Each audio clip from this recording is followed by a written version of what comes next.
Welcome back, everyone, to the HNL Movement podcast. And I have a very exciting episode who has a lot of experience in baseball and training and everything. And we've worked together for a few years during his off seasons and even beyond that through some injuries and rehab. But let's welcome Jensen Park to the podcast. Thanks so much for joining me, Jensen. Yeah, of course, Andrew. Thank you for everything that you've done from helping me through my rehab and all that. Like being on here, I'm so happy to just be a part of all of this.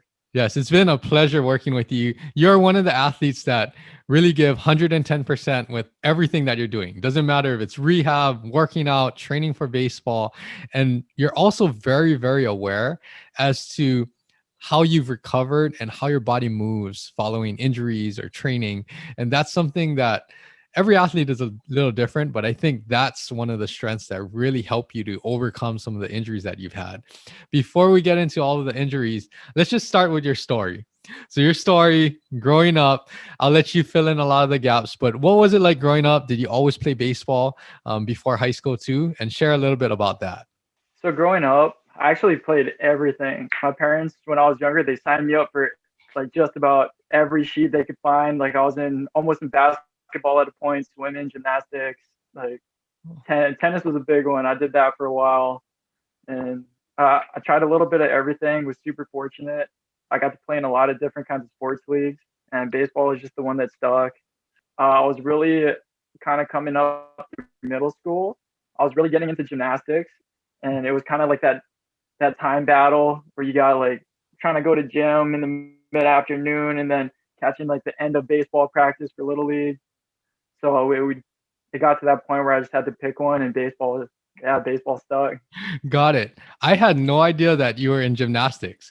That probably helped you tremendously with just full body strength, I would imagine. What was that like growing up and joining gymnastics and all of that training? Oh my god, gymnastics! I would totally recommend for parents who like are thinking about signing their kids up for or wondering what to sign them up for. When I was doing gym when I was younger, it was probably the healthiest I ever felt. It was like the fastest I ever been. Like probably the smallest kid in my class. Like coming up through Iolani, I was always the smallest in the class, but like I always had power on the field. I've always felt the strongest. Yeah, gymnastics, I credit a ton to my success in sports. So when you're at that level, you stopped gymnastics at intermediate school? Yeah, so I think it was fifth or sixth grade. So I actually didn't get super deep into it, but even at the young levels, because like you start real young, right? Like 6 years old. It's just like from 6 years old, by the time you're even 10, like all the core strength you've built up and that early sense of body awareness, I always felt like I had a foot up on all the competition in sports. It was like when the coaches are giving me cues to do, I actually like knew how to get the barrel out front, like I know how to position the body right. Oh, that's awesome. That's awesome to hear. But even at fifth or sixth grade, I'm assuming that you were doing decent level stuff, probably more things than most adults can do at that point. And if you think about all of that, I mean, that makes so much sense, right? How it really helped you just to develop this awareness with movement and skills that translated to other sports and baseball. Now, besides gymnastics, I got to ask, I usually ask other athletes too, what was your other favorite sport growing up?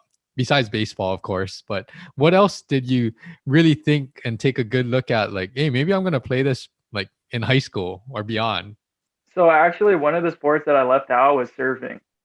Growing up, so I started surfing really late, like seventh grade. I One of my friends moving into the seventh grade was like a big time surfer. Like he was doing the same with Kyle and Yamakawa, and he would do like the pre pipe trials and stuff like that. Like he was pretty big time. Yeah, so I would just tag along with him. Like I would hop in his mom's Odyssey in the summer times. He'd take us to the beach, and I just totally got hooked that summer. Like I was just like so into surfing, is to the point where like I didn't even want to play baseball anymore, and like my parents were just like not super happy. But yeah, no, I was like so like surfing and baseball for a little while. There was like a little battle between the two. Wow, that's interesting to hear. And I mean, it's fitting, right? Because so many outdoor sports in Hawaii, so baseball makes sense, but also Hawaii is a big surfing state. So, you got to surf. And if you're around people that are very high level surfers, then it would make sense that you take a lot of interest in surfing too. It's interesting to talk to all of the athletes because for me, I'm a true believer, the more well-rounded you are as an athlete or just as a mover, right? The higher levels you usually go in sports, you usually get a unique skill set that really helps you to make sense of how to actually get better and improve at certain sports. So it makes sense that you've tried almost everything underneath the sun. I mean, you even said tennis, right? Tennis, it probably developed a lot of the not only core strength, but also that shoulder strength for baseball. So it's interesting to hear kind of your journey.